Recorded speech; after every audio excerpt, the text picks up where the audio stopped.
Assalamualaikum warahmatullahi wabarakatuh. Semangat pagi, salam sehat untuk kalian semua. Mudah-mudahan kita diberi kesehatan oleh Allah Subhanahu wa Ta'ala. Jadi bisa bertemu kembali dalam mapel PPKN kelas 12, yaitu tentang kasus pelanggaran hak dan pengingkaran kewajiban warga negara, yaitu bab 1 PPKN. Perkenalkan dengan saya, kalau sebelumnya hanya lewat WA, Google Classroom, sekarang kita live menerima materi dari saya, yaitu tentang bab 1. Nama saya Ibu Suparti, SMK Islam 1 Durenan, yang mengajar di kelas 12, terutama OTKP 1 dan OTKP 2. Di dalam kasus pelanggaran hak dan pengingkaran kewajiban warga negara, kemarin sudah dijelaskan oleh Bapak Ibu Guru yang lain mungkin. Sekarang saya melanjutkan untuk subbab berikutnya tentang kasus pelanggaran hak dan pengingkaran. Hak dan kewajiban, hak itu adalah sesuatu yang harus diperoleh, kewajiban itu wajib dilaksanakan. Jadi kalau sudah melaksanakan kewajiban baru memperoleh haknya.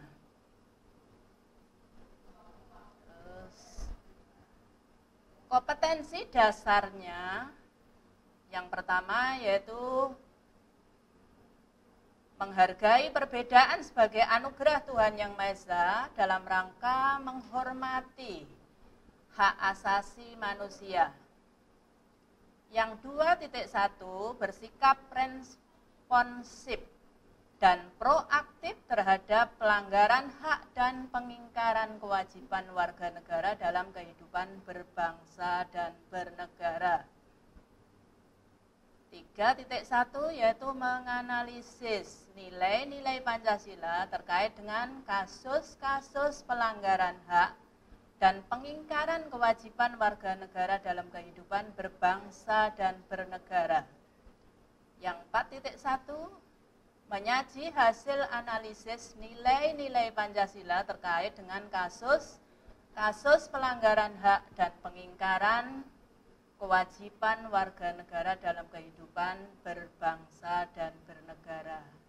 Di sini saya beri tanda apa itu yang spiritual, apa itu yang sosial, yang pengetahuan, yang keterampilan.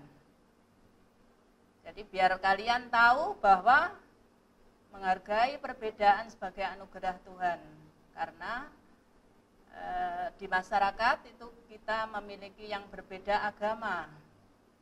Kita harus saling menghargai, menghormati antara pemeluk agama yang satu dengan agama yang lain. Ini yang kedua, saya beri tanda sosial. Apa yang harus kita lakukan sosial itu berarti harus bersikap respon, proaktif terhadap pelanggaran hak dan pengingkaran kewajiban warga negara dalam kehidupan berbangsa dan bernegara. Lalu yang ketiga adalah pengetahuannya. Nah ini, pengetahuan ini yang harus kalian pahami bahwa kalian harus menganalisis nilai-nilai Pancasila yang terkait dengan kasus-kasus pelanggaran hak dan kewajiban warga negara dalam kehidupan berbangsa dan negara. Yang ketiga adalah keterampilannya. Itu adalah harus terampil menganalisis nilai Pancasilanya. Dan berikutnya, anak-anakku yang saya sayangi, indikator pencapaian kompetensinya, yaitu ada beberapa poin di sini: menghargai perbedaan, bersikap responsif, menganalisis faktor penyebab. Berarti yang pengetahuannya adalah menganalisis faktor-faktor penyebabnya. Apa toh penyebabnya kasus pelanggaran HAK? Yang 3.15 adalah menganalisis contoh kasus pengingkaran kewajiban warga negara, lalu menganalisis upaya penanganan.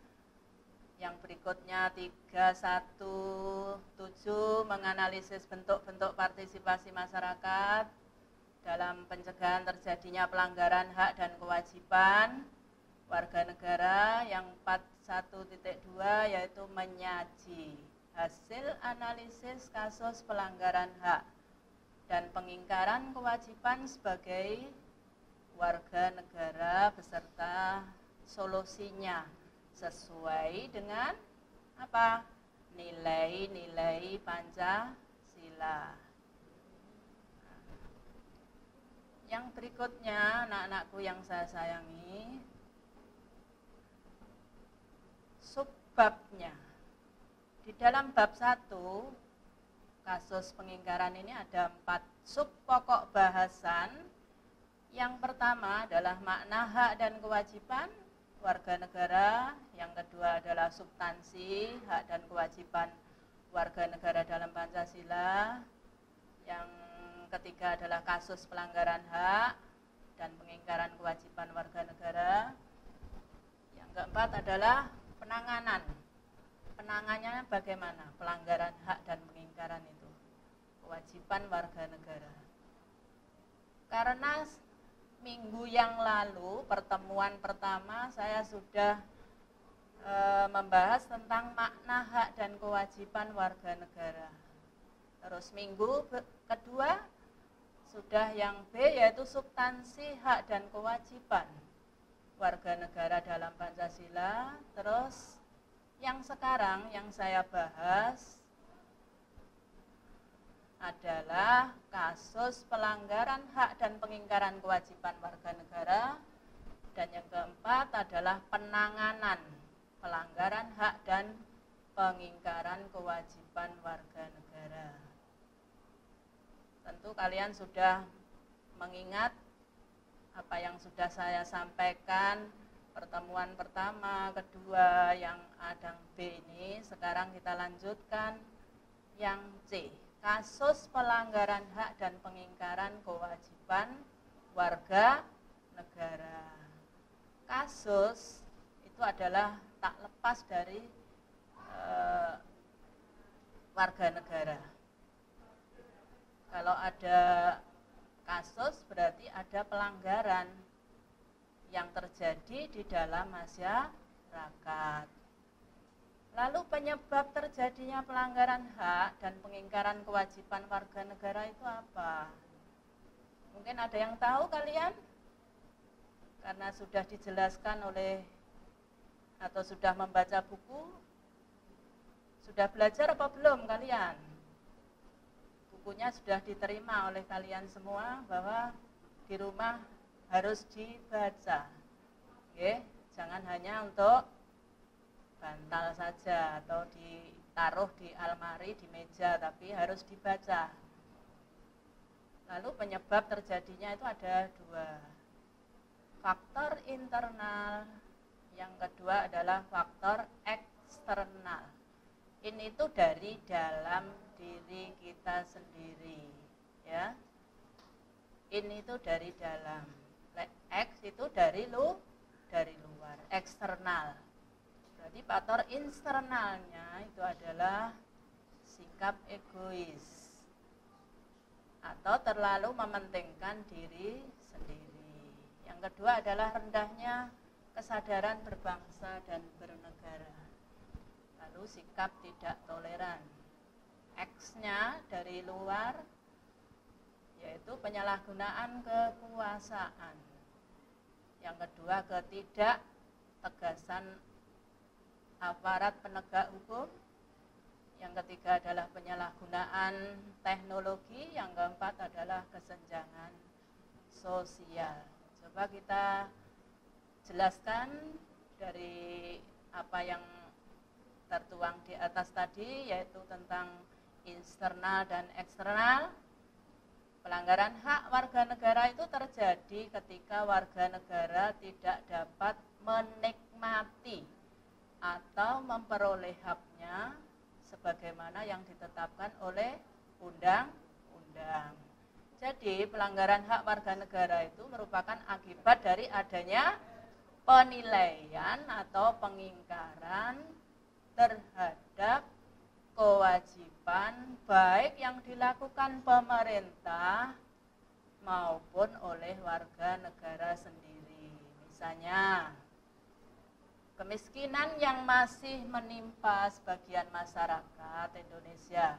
Hal itu dapat disebabkan program pembangunan tidak berjalan sebagaimana mestinya. Atau bisa juga disebabkan oleh perilaku warga negara sendiri yang tidak mempunyai keterampilan. Makanya sekarang keterampilan itu adalah wajib dimiliki oleh kita semua atau sebagai generasi penerus bangsa. Makanya kalian sudah belajar di SMK itu adalah sangat tepat sekali. Yaitu karena SMK itu adalah siap kerja dan sudah punya keterampilan. Jadi jangan harus berbangga, kalian harus bersyukur, berbangga bahwa kalian bisa memilih jurusan yang sesuai dengan keinginan kalian. Ya. Jadi keterampilan itu adalah sangat dipentingkan oleh sekarang untuk mencapai suatu pembangunan yang adil dan merata. Sehingga kesulitan mendapatkan pekerjaan, kalau yang tidak punya pekerjaan itu akan sangat sulit. Jadi pekerjaan yang layak itu sangat sulit karena tidak punya keterampilan. Jadi pelanggaran hak dan pengingkaran kewajiban warga negara diantaranya disebabkan oleh faktor-faktor tadi yang sudah saya sebutkan di atas, yaitu faktor internal dan eksternal. Jadi sebagian saya kaji di dalam kelanjutan di sini, yaitu tentang penjelasan yang dimiliki sikap internal tadi, yaitu sikap egois yang terlalu mementingkan diri sendiri. Egois, mementingkan diri sendiri, itu adalah sikap yang tidak harus dimiliki oleh kita. Sikap ini akan menyebabkan seseorang itu selalu menuntut haknya, sementara kewajibannya tidak dilaksanakan atau sering diabaikan. Seseorang yang mempunyai sikap seperti ini akan menghalalkan segala cara supaya haknya bisa terpenuhi, meskipun dapat melanggar hak orang lain. Jadi ini adalah sikap egois. Tentu saja ini adalah harus dihindari oleh kalian, ya, tentang sikap egois ini. Yang kedua adalah rendahnya kesadaran berbangsa dan bernegara. Rendahnya kesadaran, ya, berarti belum mempunyai jiwa yang terpanggil untuk melaksanakan hak dan kewajiban. Hal ini akan menyebabkan pelaku pelanggaran berbuat seenaknya. Pelaku tidak mau tahu bahwa orang lama pun mempunyai hak yang harus dihormati.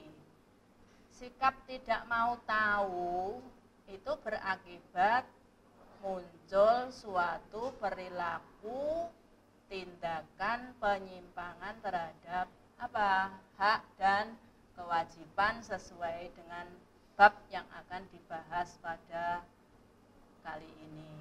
Yang ketiga adalah adanya sikap tidak toleran. Sikap ini akan menyebabkan munculnya sikap tidak menghargai atau tidak menghormati atas kedudukan atau keberadaan orang lain. Sikap ini pada akhirnya akan mendorong orang untuk melakukan pelanggaran kepada orang lain. Itu adalah sikap tidak toleran. Jadi yang betul itu harus toleransi, bukan sikap tidak toleransi. Karena kita adalah sebagai warga masyarakat yang mematuhi apa? Nilai-nilai Pancasila. Yang berikutnya adalah adanya penyalahgunaan kekuasaan.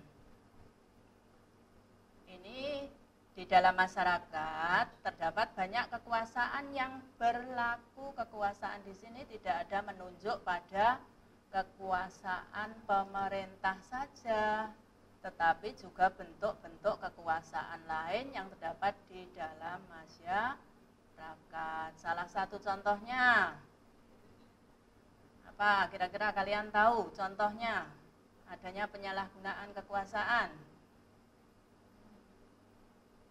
Anak-anakku yang saya sayangi, bahwa di dalam contoh di sini adalah kekuasaan di dalam perusahaan misalnya. Salah satu contohnya kekuasaan di dalam perusahaan, para pengusaha itu biasanya tidak memperdulikan hak-hak buruhnya. Hak-hak buruhnya itu adalah jelas melanggar apa? Hak warga negara. Ya. Karena di masyarakat banyak terjadi, kalau misalnya kita lihat dengan adanya Hari Buruh Nasional, itu adalah ada yang banyak yang demo ya, menuntut hak buruhnya harus dipenuhi. Itu adalah adanya penyalahgunaan kekuasaan. Yang berikutnya adalah ketidaktegasan aparat penegak hukum. Kalian tahu bahwa aparat penegak hukum itu adalah menjadi mitra pemerintah di dalam menangani kasus-kasus pelanggaran yang ada di Indonesia.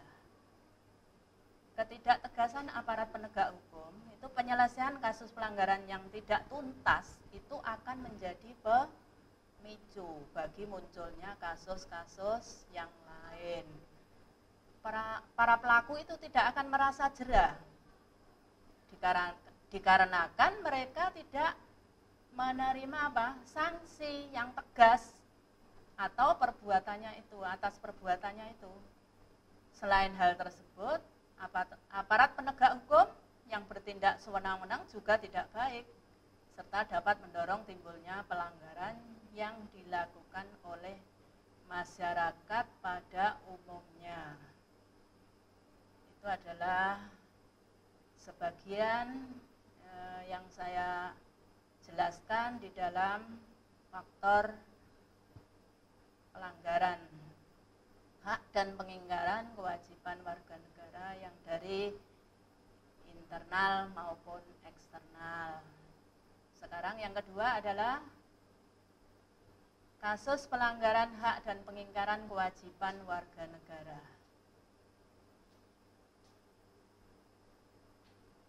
Pelanggaran terhadap hak warga negara bisa kita lihat sebagai berikut. 1. Proses penegakan hukum masih belum optimal dilakukan. Kita ketahui bahwa di masyarakat masih adanya ketimpangan yang ada tentang kasus-kasus pelanggaran hukum yang tidak tuntas, sehingga proses penegakan hukum terjadi belum optimal dilakukan. Yang kedua adalah tingkat kemiskinan dan angka pengangguran cukup tinggi. Tingkat kemiskinan dan angka pengangguran cukup tinggi ini adalah yang memicu masyarakat untuk berbuat tidak sepertinya atau terjadi suatu kasus. Karena ketimpangan yang ada di masyarakat belum merata. Yang ketiga adalah masih terjadinya tindak keleluasaan mengatasnamakan agama. Yang selanjutnya, yang D, angka putus sekolah yang cukup tinggi. Yang E yaitu pelanggaran hak cipta. Misalnya peredaran VCD, DVD, bajakan, perilaku plagiat itu adalah termasuk kasus pelanggaran hak dan kewajiban, pengingkaran kewajiban. Jadi kewajiban itu diingkari, haknya belum dilaksanakan tetapi kewajibannya diingkari. Makanya terjadi suatu kasus. Anak-anakku yang saya sayangi, ya, kalian sebagai warga negara, apa yang sudah kalian, yang saya utarakan tadi sudah dilihat, sudah dilihat bersama oleh kalian bahwa kalian juga harus berhati-hati, ya, dalam bertingkah laku, bertindak, bertutur kata kepada siapapun, ya. Tentu itu adalah harus kita jaga. Yang berikutnya adalah membuang sampah sembarangan. Ini adalah sering terjadi di lingkungan sekolah kita, di lingkungan masyarakat. Membuang sampah sembarangan itu adalah sangat termasuk kasus pengingkaran kewajiban. Jadi kalau membuang sampah itu harus pada tempatnya. Biasanya di rumah kita, ya. Jadi dimulai di rumah kita. Harus ditempatkan tempat sampah itu tempat sampah yang kering, tempat sampah yang basah, yang tempat sampah plastik, tempat sampah yang organik dan non-organik itu harus disendirikan. Biar kita dalam membuangnya itu mudah. Ini adalah sangat kasus besar anak-anakku. Jadi sampah itu adalah termasuk kasus yang ada di masyarakat saat ini. Dan penanganannya juga belum tuntas. Yang B adalah melanggar aturan berlalu lintas. Nah ini kalian adalah sebagai siswa, tentu kalian harus tahu, ya, melanggar aturan berlalu lintas ini. Jadi harus tertib di jalan raya. Apa itu? Harus tertib di jalan raya itu apa yang harus dilaksanakan oleh kalian? Harus memakai helm, harus punya surat izin mengemudi, ya. Sepedanya juga harus lengkap, tidak diprotoli, ya kan? Tapi kalau tidak mematuhi, apa yang terjadi nanti kalian? Tentu akan ditilang oleh Bapak polisi. Itu adalah juga akan mengganggu aktivitas kalian nantinya. Kalau sampai Pak polisi menilang kalian. Jadi ini sebagai seorang pelajar, kalian harus melanggar aturan berlalu lintas. Yang C adalah merusak fasilitas umum. Itu adalah sangat kasus pengingkaran kewajiban yang kesekian, ya. Merusak fasilitas umum. Kalau fasilitas umum itu untuk umum, kenapa kok harus dirusak? Nah ini, jangan, seharusnya tidak dirusak, tapi harus dijaga oleh kalian semua. Ya, yang keempat adalah tidak membayar pajak. Nah, membayar pajak itu adalah suatu hak dan kewajiban oleh kalian. Jadi nanti di rumah diingatkan orang tua kalian, membayar pajak itu harus tepat waktu, karena membayar pajak itu juga untuk kembalinya untuk suatu pembangunan. Jadi tidak membayar pajak itu suatu kasus, ya, karena tidak melaksanakan kewajiban di masyarakat.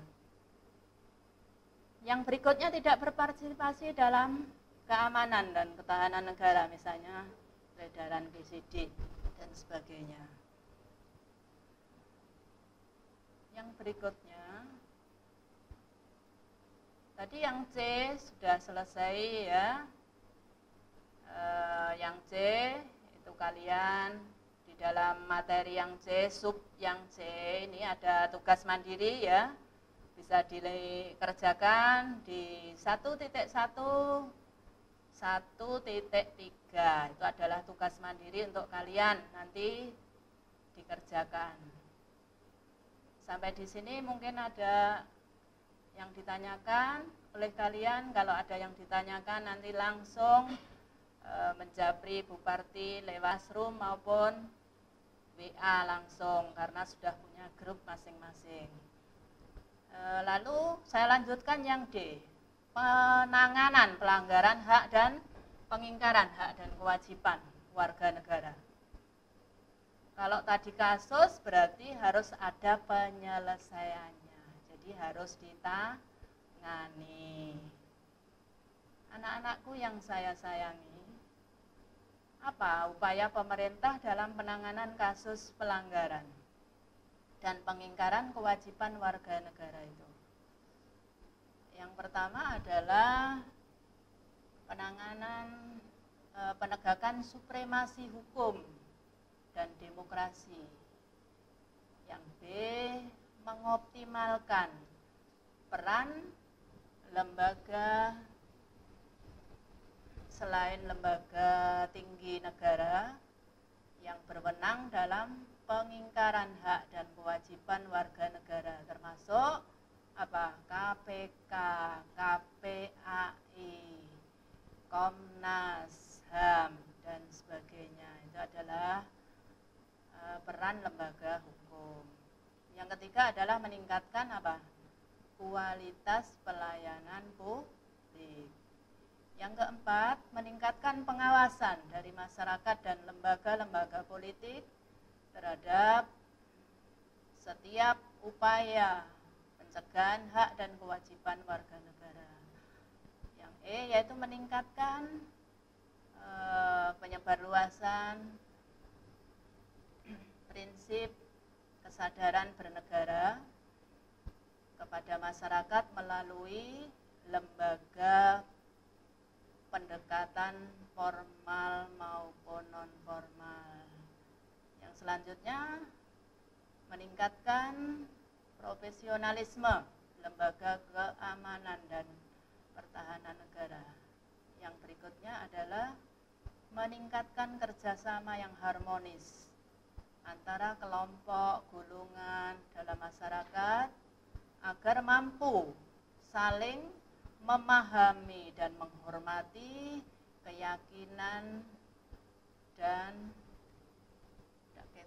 pendapat masing-masing. Yang berikutnya, yang kedua, yaitu membangun partisipasi masyarakat dalam pencegahan terjadinya pelanggaran hak dan pengingkaran kewajiban warga negara. Pencegahan oleh lembaga negara yang mempunyai fungsi utama untuk penegakan hukum yang pertama adalah kepolisian. Kepolisian tadi adalah sebagai mitra pemerintah untuk menangani kasus-kasus pengingkaran hak dan pengingkaran kewajiban. Anak-anakku yang saya sayangi, yang pertama ini adalah kepolisian itu melakukan penanganan terhadap kasus-kasus yang sudah terjadi yang berkaitan dengan pelanggaran tindak pidana umum. Apa tindak pidana umum itu? Kalau kalian tahu, mungkin ada yang tahu tindak pidana umum termasuk apa? Pembunuhan, perampokan, penganiayaan, dan sebagainya. Ini adalah termasuk pidana umum yang terjadi di masyarakat. Jadi yang kedua adalah Tentara Nasional Indonesia, TNI. Penanganan terhadap kasus-kasus yang berkaitan dengan gerakan separatisme, ancaman keamanan dari dalam maupun dari luar. Ini adalah sangat harus diwaspadai. Jadi ancaman itu bukan hanya dari dalam, ancaman itu dari luar pun juga harus diwaspadai. Jadi kita sebagai warga negara yang baik, kita harus ikut serta di dalam berpartisipasi di dalam masyarakat dalam pencegahan terjadinya pelanggaran hak dan pengingkaran kewajiban warga negara. Yang ketiga,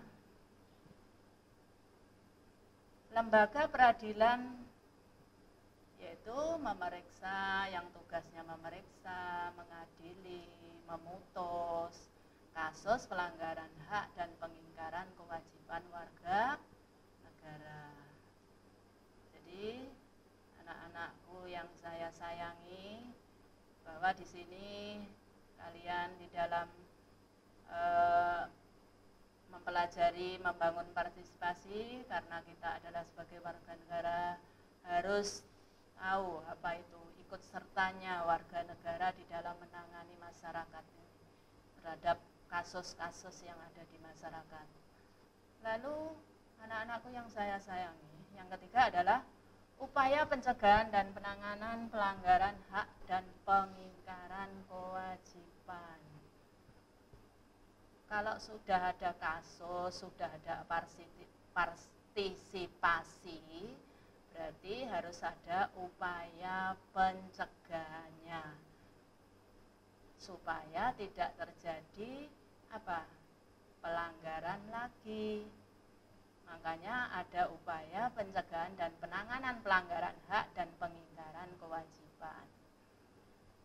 Bisa berhasil apabila atau jika satu, sikap dan perilaku warga negaranya itu mencerminkan pencegahan hak dan kewajiban warga negara. Yang kedua, sikap dan perilaku kita itu harus mencerminkan sosok manusia yang beradab, yang selalu menghormati keberadaan orang lain. Ada pepatah, kita sebagai makhluk pribadi, tetapi sekaligus juga sebagai makhluk sosial. Jadi kita sebagai manusia yang beradab, tentu sikap dan perilaku kita itu harus mencerminkan manusia yang beradab, ya, sesuai dengan nilai-nilai Pancasila. Sikap tersebut, yang ketiga, sikap tersebut itu dapat kalian tampilkan dalam perilaku di lingkungan anak-anakku? Lingkungan keluarga, lingkungan sekolah, lingkungan masyarakat, lingkungan bangsa dan negara. Jadi karena kita punya keluarga dan hidup di keluarga. Kita sebagai warga sekolah, lingkungan kita adalah sekolah. Kita punya masyarakat, di rumah kita berbaur dengan masyarakat. Lalu kita sebagai warga negara Indonesia yang baik, jadi perilaku itu harus kita tunjukkan sebagai warga negara yang baik. Lalu saya lanjutkan, di dalam lingkungan keluarga, apa yang harus kita tunjukkan di dalam lingkungan keluarga itu? Yang pertama, hormat dan patuh kepada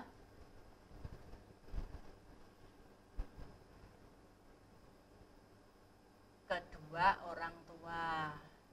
Kita punya orang tua yang harus dihormati, dipatuhi, ya. Kita kalau mau keluar, kita harus izin. Jadi patuh itu banyak, ya, banyak ragamnya. Hormat dan patuh terhadap kedua orang tua itu adalah karena kita adalah punya orang tua. Yang kedua adalah patuh kepada aturan keluarga. Di keluarga itu tidak kamu semaunya sendiri, ya. pergi dan pulang seenaknya, tidak izin. Jadi kalian harus patuh pada aturan keluarga. Misalnya kalau orang tua memberi aturan, kalian sudah harus pulang jam 9 malam. Itu juga harus dipatuhi. Karena kalau keluar malam, terlalu malam itu adalah juga dampaknya tidak baik. Ya enggak, menghormati saudara yang lebih tua. Kalian kalau sebagai adik berarti punya kakak, ya. Kalau sebagai kakak berarti punya adik. Nah itu harus dihormati, dihargai. Saudara yang lebih tua ya, menghormati saudara yang lebih tua. Jadi kalau kamu adik berarti punya kakak harus dihormati. Kalau kamu sebagai kakak berarti punya adik. Itu harus menghargai saudara yang lebih muda. Dihargai ya, bukan semaunya sendiri. Kalau kamu sebagai kakak tapi hanya memerintah seenaknya kepada yang adiknya atau yang lebih muda, itu adalah berarti tidak menghargai saudara yang lebih muda. Yang berikutnya adalah mengembangkan toleransi terhadap semua perbedaan. Ya, toleransi, toleran. Sikap sabar, sikap menerima perbedaan masing-masing. Ya. Yang berikutnya adalah membina sikap kerjasama.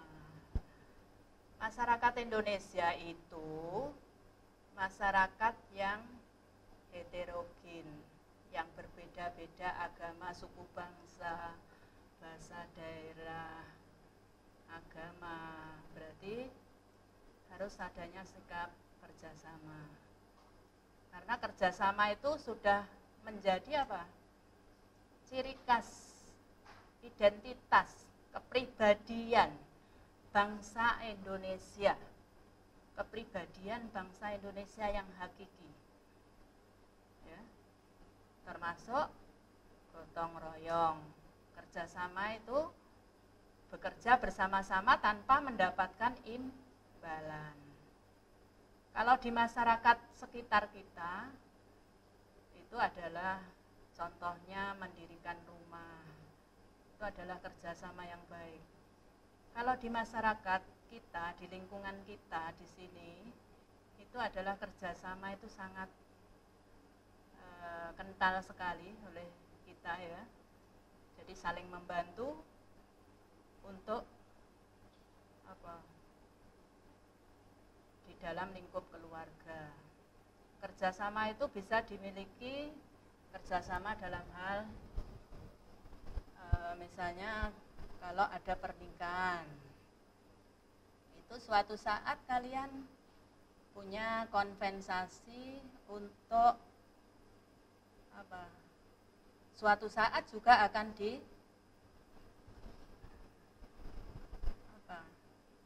dimintai kerjasamanya. Itu kan berarti harus saling memberikan kerjasama itu. Lalu yang kedua adalah lingkungan sekolah. Lingkungan sekolah, ya, kalian adalah sebagai warga sekolah tentu harus mengetahui di lingkungan sekolah itu apa tuh. Contoh-contohnya yaitu hormat dan patuh kepada guru. Itu adalah jelas, hormat dan patuh kepada guru, karena guru, Bapak Ibu guru adalah yang mendidik kita, memberikan ilmu kepada kita, mengantarkan kalian sampai selesainya pendidikan mulai kelas 10 sampai lulus. Tentu sangat harus menghormati dan patuh kepada guru. Yang kedua adalah mematuhi tata tertib sekolah. Kalian sebagai warga sekolah tentu harus mematuhi tata tertib sekolah. Setiap sekolah itu punya tata tertib. Tidak ada sekolah yang tidak punya tata tertib. Maka tata tertib sekolah itu harus dipatuhi. Yang ketiga adalah menjalin kerjasama dengan semua warga sekolah. Kerjasama yang baik, hormat menghormati ya. Warga sekolah itu bukan hanya bapak ibu guru, bukan hanya bapak kepala sekolah, bukan hanya bapak ibu guru, tetapi juga ada petugas-petugas yang lain, ada TU, ada petugas kebersihan dan yang lain, itu disuruh menjalin kerjasama yang baik. Karena tanpa adanya mereka semua, lingkungan sekolah atau sekolah, pendidikan, proses belajar mengajar itu tidak akan berhasil tanpa adanya kerjasama yang baik. Yang keempat adalah apa? Mengembangkan sikap toleransi terhadap semua warga sekolah. Mengembangkan sikap toleransi, tadi sudah disebutkan di atas pada toleran. Kita mempunyai sikap sabar membiarkan orang lain mempunyai keyakinan terhadap sesuai dengan keyakinannya. Yang kelima adalah menghargai segala bentuk perbedaan. Lalu berikutnya adalah lingkungan masyarakat. Yang pertama, menghormati orang lain. Kalau kita punya keluarga, kita punya warga sekolah, lalu di sini adalah kita punya warga masyarakat. Karena di rumah kita sebagai anggota masyarakat harus menghormati orang lain. Yang kedua, mematuhi peraturan bersama, baik tertulis maupun tidak tertulis. Peraturan itu ada yang tertulis, ada yang tidak tertulis, jadi harus dipatuhi semua. Yang tertulis apa contohnya? Undang-undang dasar itu adalah yang tertulis. Yang ketiga adalah membina kerja sama. Yang keempat, sama tadi ya, kerjasama itu dapat dilakukan di lingkungan keluarga, sekolah, masyarakat. Gemar melakukan bersama anggota masyarakat yang lain, kegiatan bersama ya. Apalagi saat ini adalah kita diberi musibah, yaitu tentang adanya pandemi atau COVID-19. Maka adalah kita harus sabar, harus banyak kesabaran ya, beramal kepada sesama.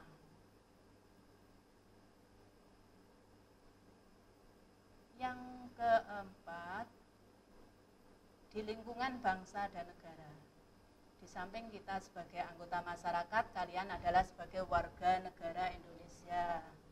Warga Indonesia yang baik tentu harus patuh dan taat peraturan-peraturan yang ada di Indonesia.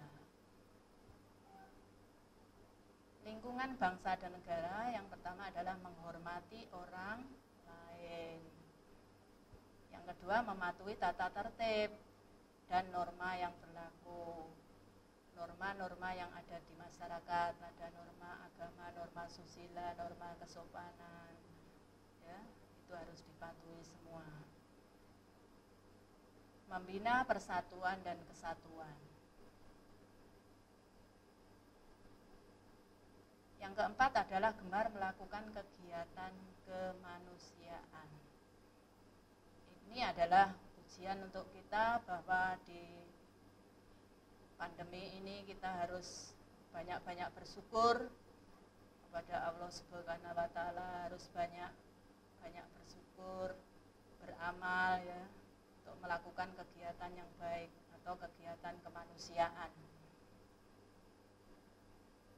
Anak-anakku yang saya sayangi, ini adalah materi tentang bab 1, yaitu bagian C dan D.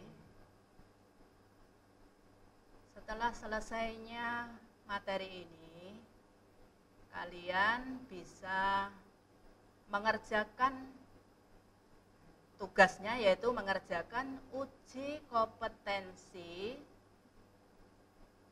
bab 1, uji kompetensi bab 1 di halaman 32, yaitu bab 1. Nanti minggu berikutnya bisa ditulis di buku, di lembaran, dan dikumpulkan di WA bisa ya, atau langsung bertatap, mungkin ada waktunya hari ke sekolah ya, ada jadwal untuk datang ke sekolah. Nah itu bisa dikumpulkan meja guru, yaitu meja gurunya Bu Suparti.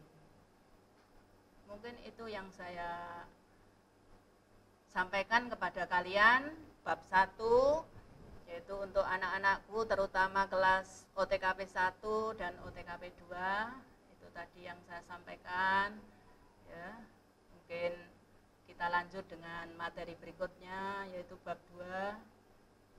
Jangan lupa dikerjakan uji kompetensinya ya, halaman 32 di bab 1. Nanti bisa dikumpulkan di sekolah, yaitu di meja guru. Terima kasih ya.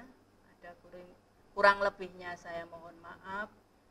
Wassalamualaikum warahmatullahi wabarakatuh.